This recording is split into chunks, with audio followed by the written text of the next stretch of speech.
السلام عليكم، مرحبا حبايبنا، كيفكم؟ ان شاء الله كويسين. اليوم راح اعمل معاكم كيكة بسيطة وسهلة. اول عندي هنا فلفل اسود نبي نسحنه، وعندي الكركم خالص نبي نعبي العلبة هاي. اليوم ما عندنا مطر، الاجواء باهية، اجواء عادية. في غيوم شوية لكن مو معروف، احتمال تجي مطر، الله يعلم. يعني أجواء، شفتوا الأجواء، بس في سحب.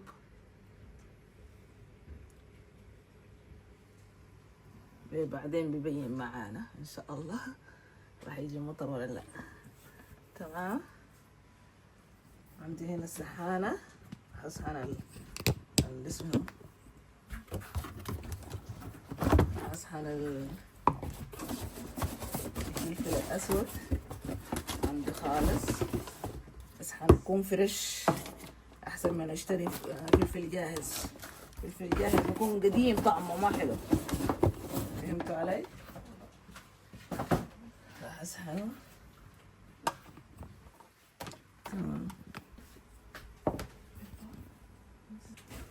عندي هنا الفلفل الاسود،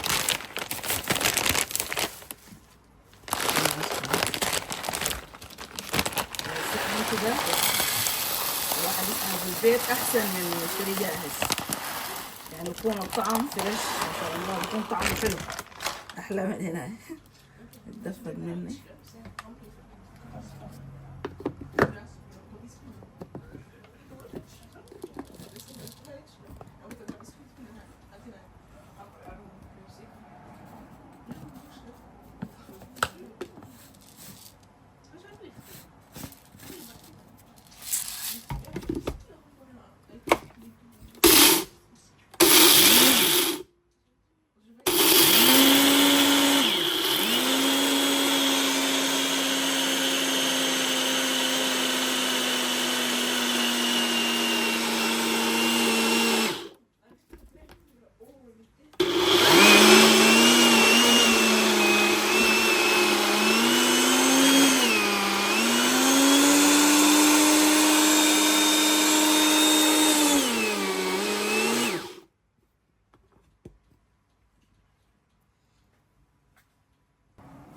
ما شاء الله سحن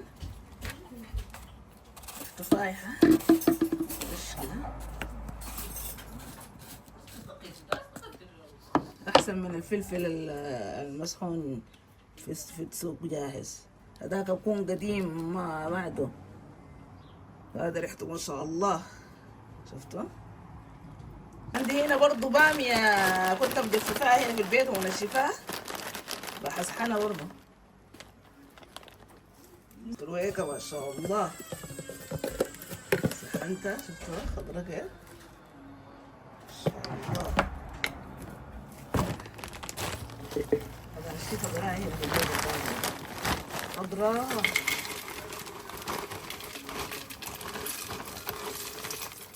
وأقدر أعمل عصيدة والحتقلية أو مرقيقة، برقويكة جاهزة في البيت وظبطت. عندي هنا مكونات الكيكة. عندي هنا 6 بيضات، لأن البيض صغير راح أعملها ب6 بيضات هذه.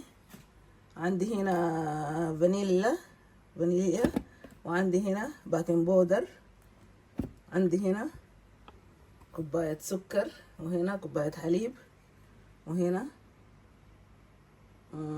أكتر من النص شوية زيت، وهنا عندي زبدة. راح أشتغل بالاتنين، عرفتوا؟ راح أضرب المكونات دي كلها مع بعض. الدقيق صحيح راح أجيب الدقيق. هنا كوبايتين دقيق، ما بعرف إذا بتكفيني ولا راح أزيد على حسب الكيكة، بعدين أشوف. عرفتوا؟ راح أنزل بالحليب،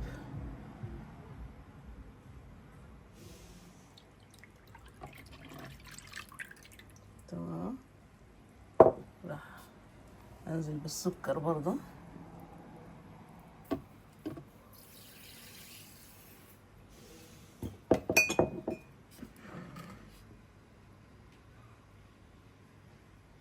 راح انزل بالبيض.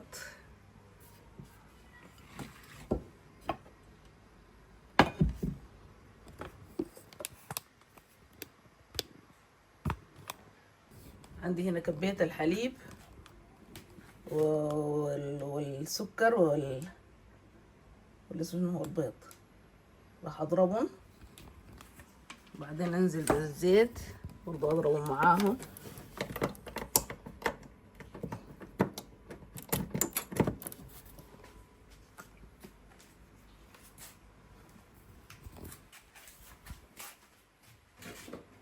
عندي هذه ما بتقلل مثلا الواحد يضرب الخلطة تطرطش كده، يعني توسخ المكان، عرفتوا؟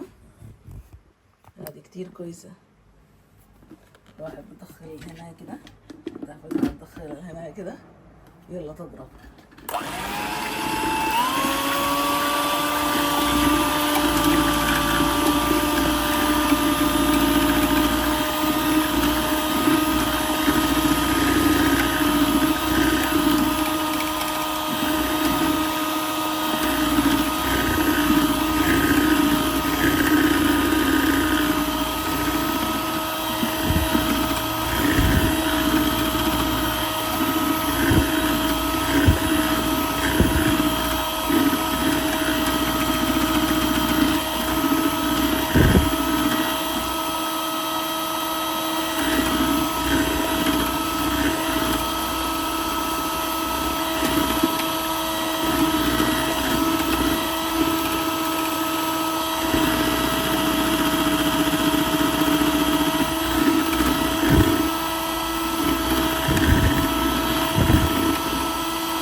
هنزل باللسمة كده، راح انزل بالزيت. عندي هنا نص كوباية تقريبا، كوباية كلها.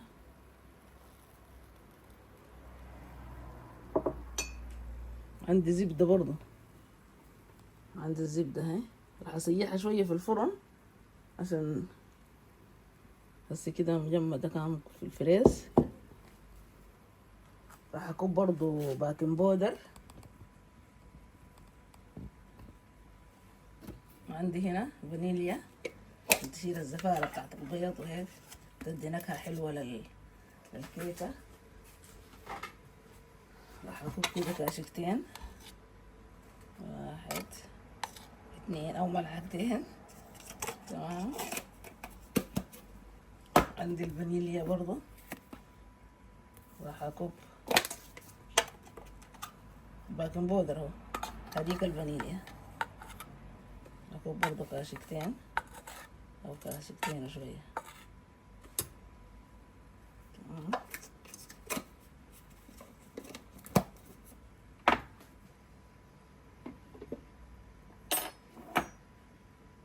راح اضربهم.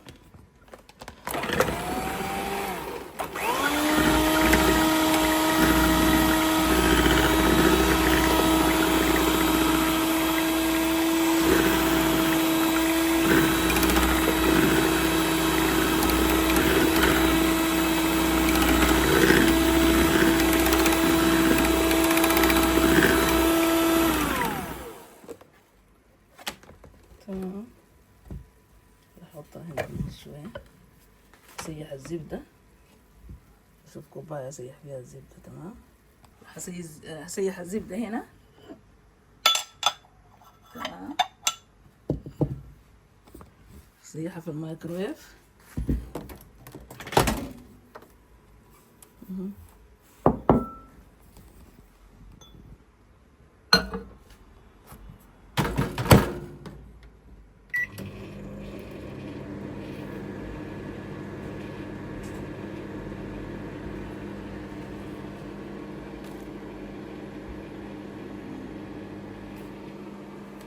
اعملها في الصينية هذه.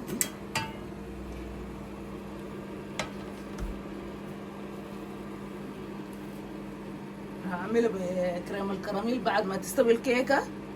راح اعمل كريم كراميل. اسقي هيك في الوش.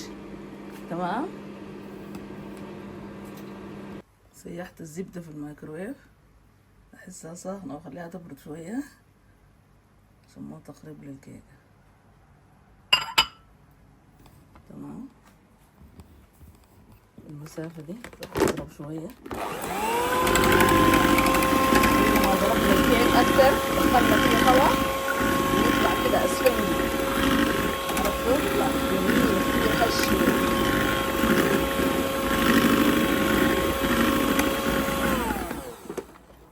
هضيف شوية بخل برضو، الخل برضو بدي هشاشة للكيكة. تمام. وشيل الزفارة برضو بتاعت البيض. راح اكب خل شوية قدر كاشيكة كده. تمام.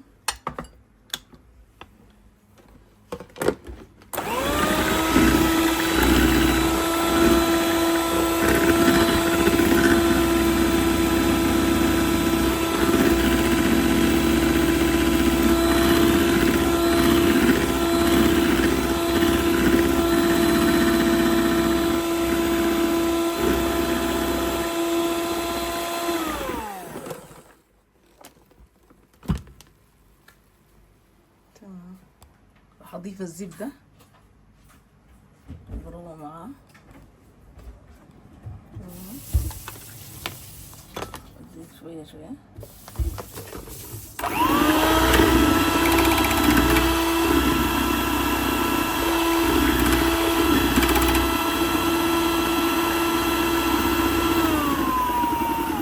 إذا ما عندكم مضرب فيكم تضربوا بالمضرب العادي، المضرب اليدوي. فهمتوا علي؟ يعني ما بالضرورة إلا الواحد يكون عنده مضرب.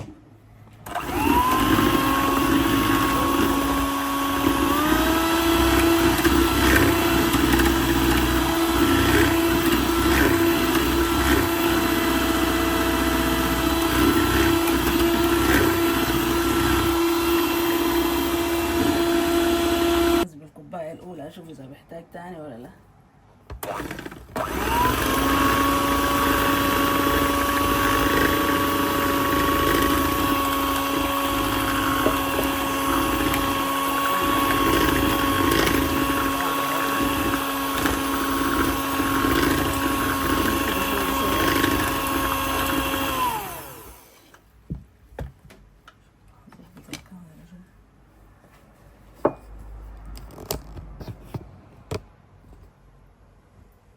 تمام.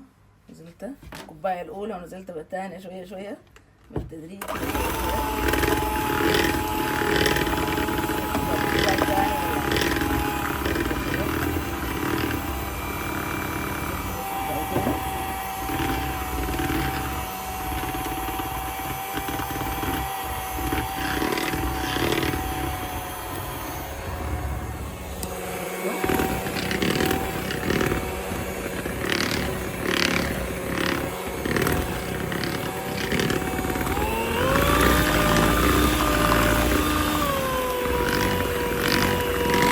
دخلنا فيها هواء ضربناه، دخلنا فيها هواء بتطلع هشة مع الزوجية.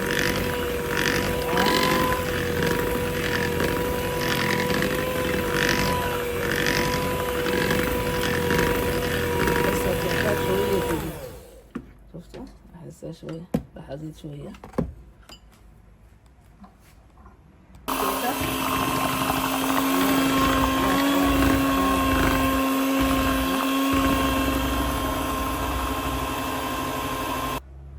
أحطها الصينية بشوية زيت، أرش فيها شوية دقيق برضه عشان ما تتلصق.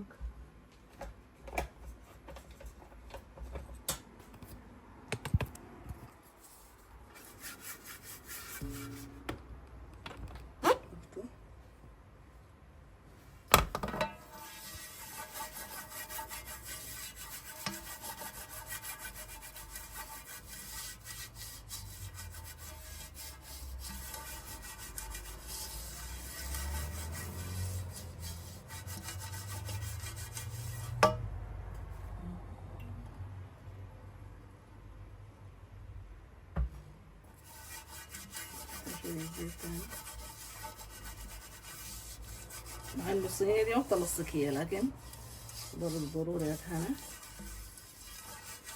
بحط شوية دقيق رش كده الصينية.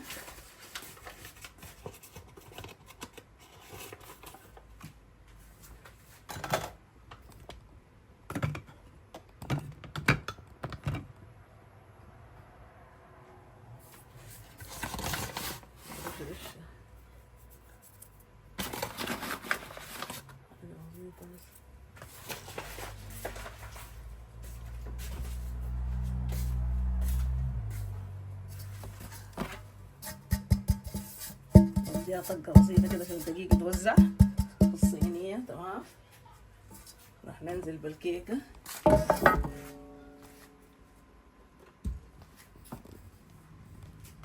الصينية نحاول هنا. تمام.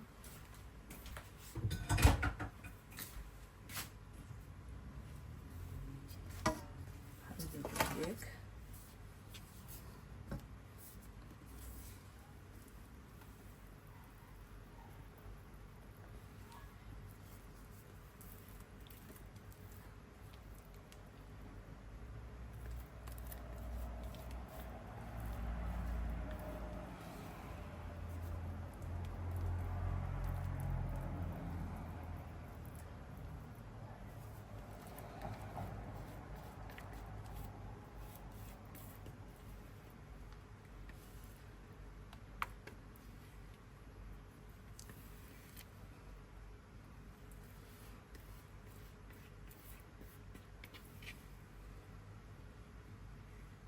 تمام.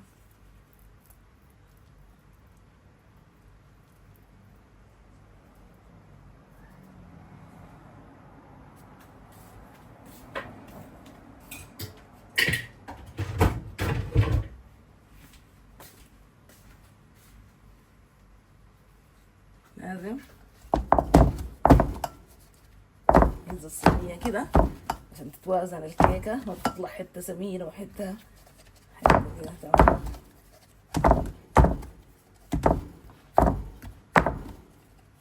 هندخلها على الفرن على 200 درجة أو 180 درجة على حسب الفرن بتاعكم. يعني في أفران كده على 180 درجة، وفي أفران على اسمه هنا 200 درجة. تمام. راح نولع الفرن.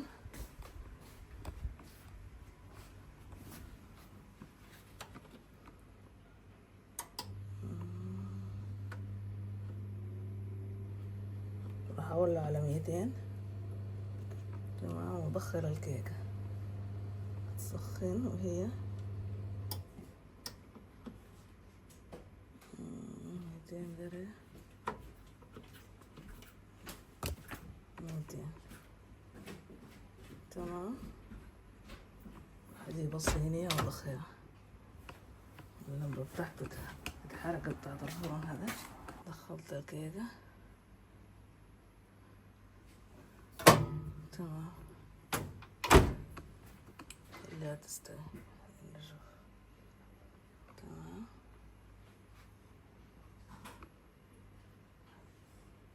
مطرة رشة كده، تاني الشمس طلعت. شفتوا؟ أجواء ما شاء الله ما شاء الله. بس مدورين المراوح، جات رشة كده المطرة والشمس طلعت. قبل كان غيم، الجو كان غائم. دلوقتي ده راح أكرمل الكراميل. تمام.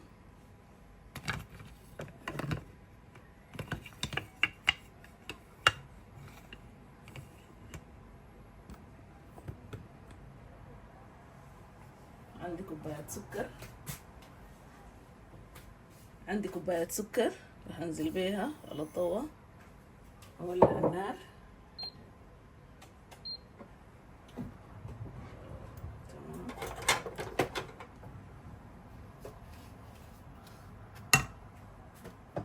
اخلي كرمل شوية.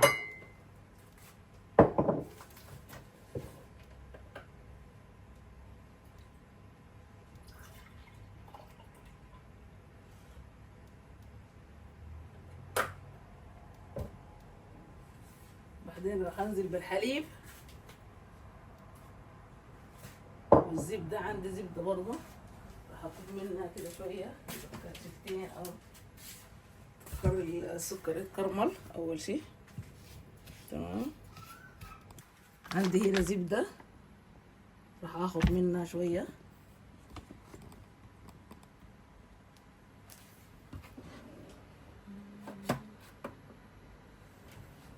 اقص منها شوية.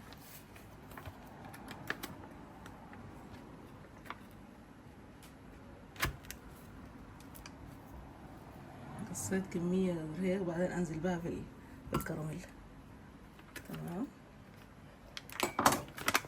هسكرها وارجعها مكانها، احطها بالفريز وتاني اخد منها اذا داير اعمل بسكويت او هيك. تمام. عندي هنا الكراميل.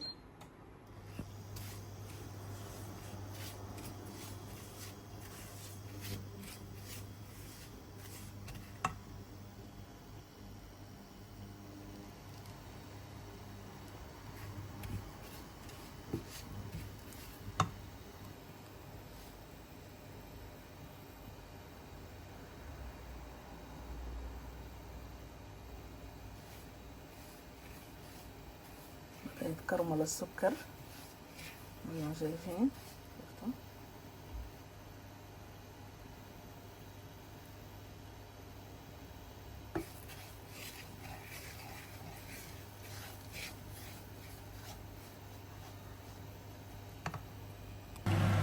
الكراميل بعد يتكرمل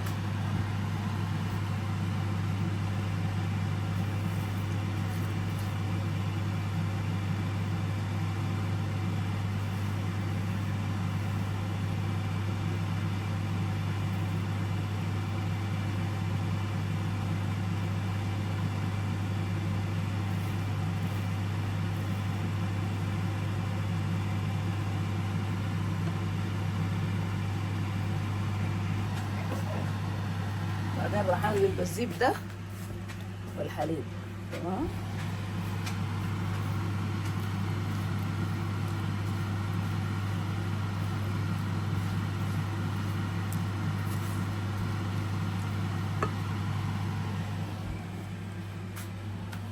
راح اضيف في الحليب ده شوية كستر،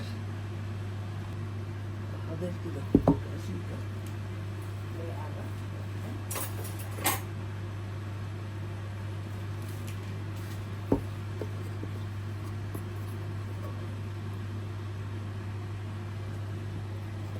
تقريبا معاها.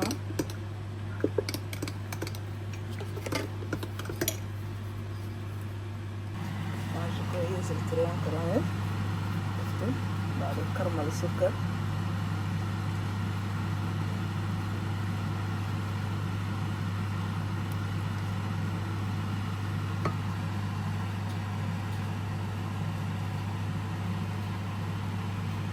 بعد ما يتكرمل كله راح اضيف الزبدة وبعدين بضيف الحليب اللي ضفت له كستر هيك. شفتوا؟ راح ازين بيه الكيكة بعد ما تطلع.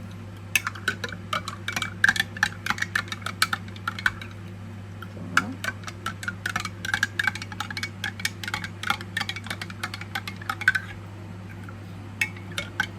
ده الكستر.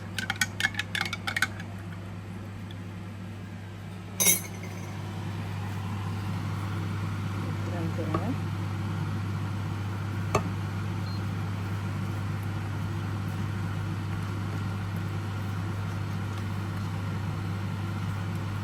كويس.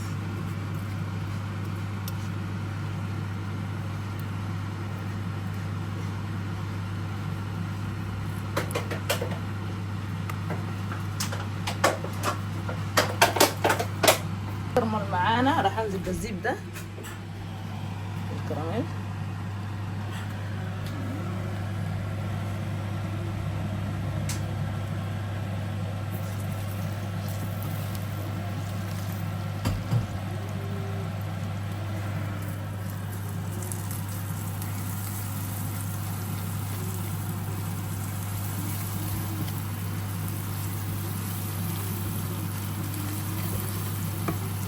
بعد ما نزلت بالزبدة راح انزل بالحليب.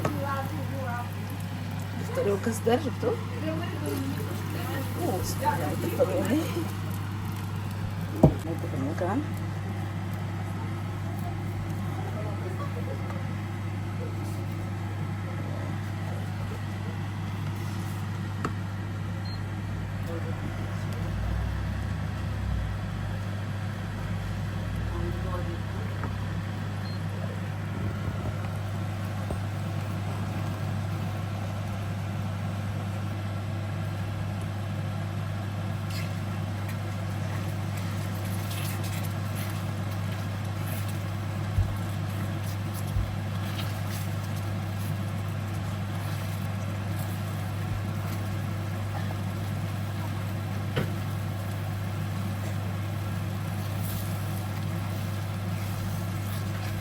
اضيف حليب ثاني بس كتير، حليب شويه.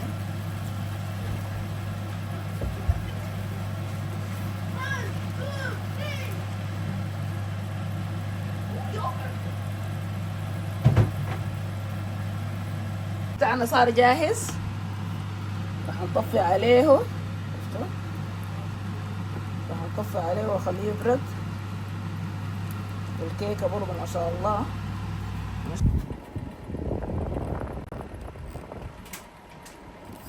ما راح افتحها لانه اذا فتحتها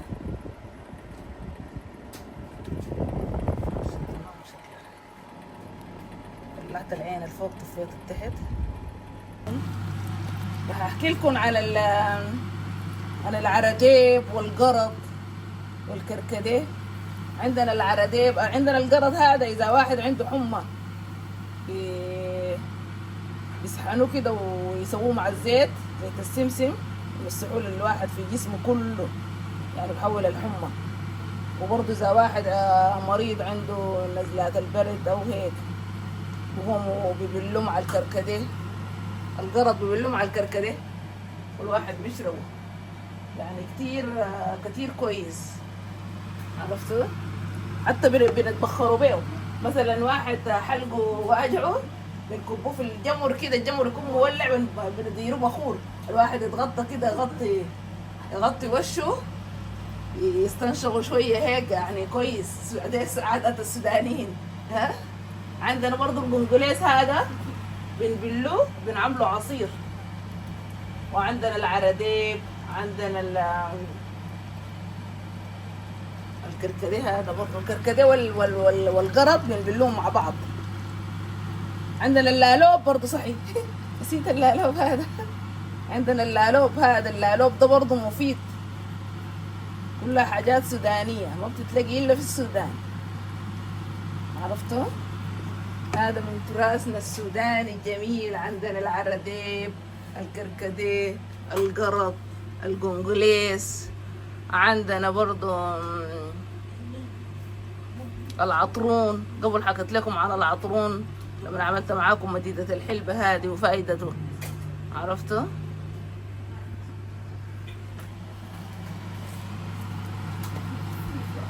ان شاء الله الكراميل صار جاهز. راح اطفي عليه خليه يبرد وشوف الكيكة اخبارها شنو. تمام، سنوريكم النتيجة النهائية.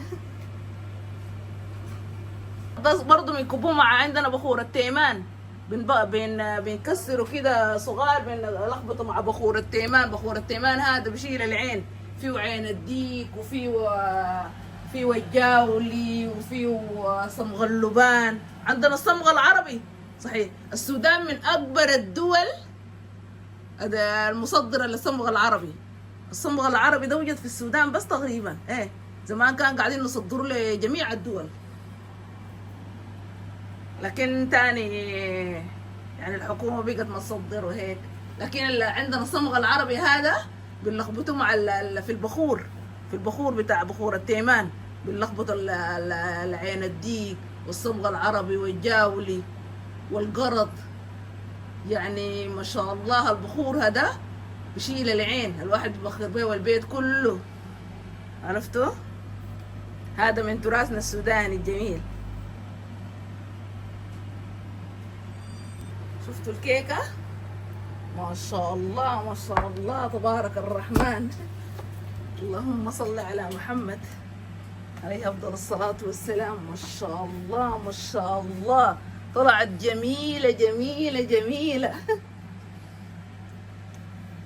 راح أشوف أشيك عليها بس بس بموس الخضرة هيك، أشوف إذا استوت ولا لا. ما شاء الله لما تطلع السكينة هيك ما فيها أي عجين، ما فيها، استوت الكيكة تمام. ما شاء الله ما شاء الله تبارك الرحمن. بعد أخلي اسمه رف الشفاط هذا مزعج. كريم الكراميل يبرد، راح أزينها بكريم الكراميل هذه. راح أديها كده طعمات كده شوية بقشة الأسنان.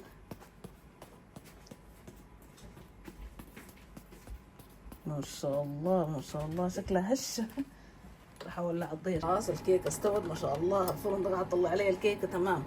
أما الثاني الأحمر التركي هداك في الحاجات الثانية برضه طلع عليه اللي هنا. ما شاء الله تبارك الرحمن. لازم أجيبها هيك ولا شنو؟ شفتوا؟ أحس التصوير ظالمة ما أدري. راح أوريكم. لا هنا تحت الطباخ، اللمبة تحت الطباخ بس انتوا شوفوا الكيكة دي كيف. شفتوها؟ ما شاء الله ما شاء الله تبارك الرحمن. طلعت جميلة جميلة جميلة. واو. ها؟ راح اسقيها بالاسمه كريم الكراميل هذا. شفتوا؟ عملته بالبيت. ما شاء الله ما شاء الله تبارك الرحمن. تعرفوا السودان السودان سلة غذاء العالم لو ما الوضع الحالي وهيك. يعني السودان سلة غذاء العالم، فيه كل شيء. فيه البترول، عندنا الأرض ما شاء الله، الأرض زراعية. عرفتوا؟ سوداننا الحبيب إن شاء الله يعم السلام والأمن. والناس كده تستقر وترجع لبيوتها بعد الحرب. الناس عانت كتير حق. يا رب تفرج على كل الدول العربية. سوداننا هذا سلة غذاء العالم. يعني لو ما الحروب ولو ما ما شاء الله عندنا الأرض زراعية، عندنا البترول، عندنا اليورانيوم، عندنا الذهب، عندنا كل شيء في السودان هذا. ما شاء الله ما شاء الله. لكن الشعب ما مستفيد من الثروات هذه للأسف. نتمنى ربنا يصلح حال البلد ونتمنى البلد يعني يكون للأحسن إن شاء الله يا رب، والناس ترجع لبيوتها ولحياتها الطبيعية، ويستقر الأمن والسلام في بلادنا يا رب يا إلهي. وأي دولة فيها حرب برضه ربنا يعم السلام إن شاء الله يا رب العالمين. يعني الحروب مش باهية، الحروب دمار حق. يعني الواحد ما بيتمنى لأي حد يعني بلده يكون فيها حرب. عرفتوا؟ يا رب يا إلهي إن شاء الله يعم السلام في كل بلادنا العربية. تمام. عندي هنا ما شاء الله ما شاء الله. شفتوا الكيكة؟ ما شاء الله تبارك الرحمن. بس أنا أحس الضي ظالمة حق. الضي أحسه ظالمة الكيكة هي. ايه والله أحس الضي ظالمة ظالمة ظالمة. ما أحسها ظاهرة هيك كده. فهمتوا علي؟ الكيكة هذه شفتوا الكريم كراميل؟ راح أسقيها بكريم الكراميل هذا. بسم الله.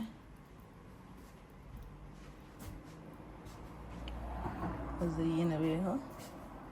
ما شاء الله تبارك الرحمن.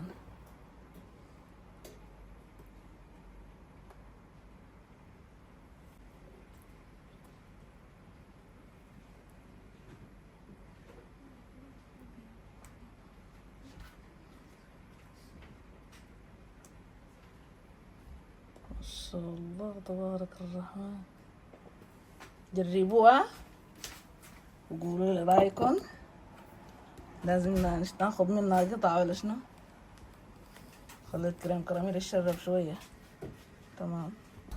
ما شاء الله ما شاء الله تبارك الرحمن. راح نقطعها.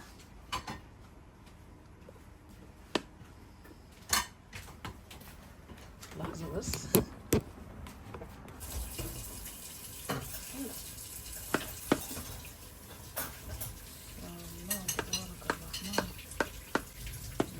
جميلة وهشة من السكينة والموس كده ما شاء الله. يعني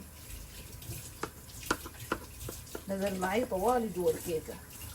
طالعة ما شاء الله جميلة. راح أطلع منها كده في الصحن أشوف كيف طالعة. ما شاء الله تبارك الرحمن.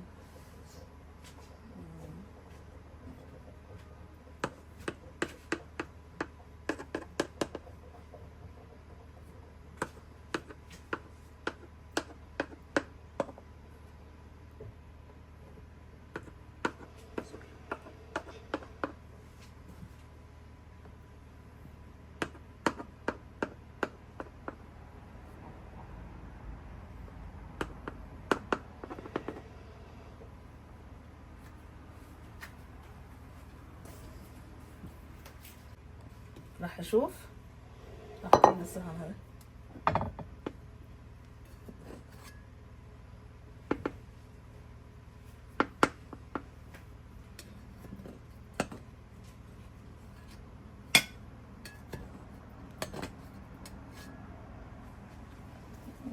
كيف اطلعها؟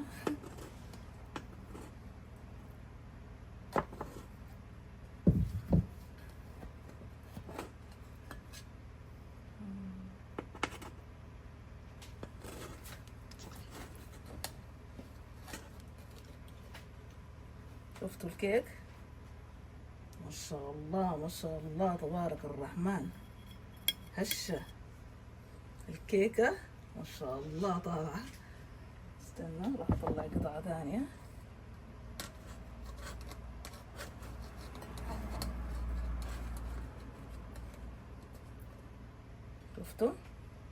شفتوها؟ ما شاء الله ما شاء الله تبارك الرحمن. شفتوا الكيكة طالعة كيف؟ ما شاء الله. الكيكة بدأت تحكي. ما شاء الله ما شاء الله تبارك الرحمن.